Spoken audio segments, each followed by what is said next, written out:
കുടുംബത്തിൽ ഒരു വ്യക്തി പ്രാർത്ഥിക്കുമ്പോൾ ആ കുടുംബം സ്ഥിതി ചെയ്യുന്ന മണ്ണിൽ, ആ അന്തരീക്ഷത്തിൽ, ആ വായുവിൽ, ആ മുറികളിൽ, ഉപകരണങ്ങളിൽ, ഉപയോഗ വസ്തുക്കളിൽ ഈ പ്രാർത്ഥനയുടെ ശബ്ദം അലിഞ്ഞു ചേരും. എത്രയോ കെട്ട വാക്കുകൾ ഉച്ചരിച്ച വീടാണിത്.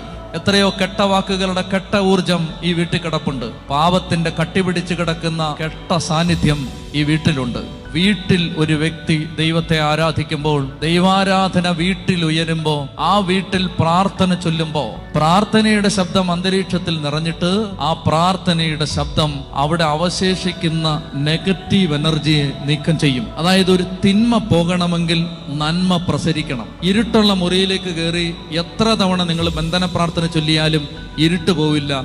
ലൈറ്റ് ഇടണം. ഇരുട്ടുള്ള മുറിയിൽ ഇരുട്ട് പോകണമെങ്കിൽ തിരി കത്തിക്കണം, വെളിച്ചം ഓണാക്കണം എന്ന് പറഞ്ഞ പോലെ ഈ അന്ധകാരം മാറണമെങ്കിൽ ദൈവശക്തി നിറയണം.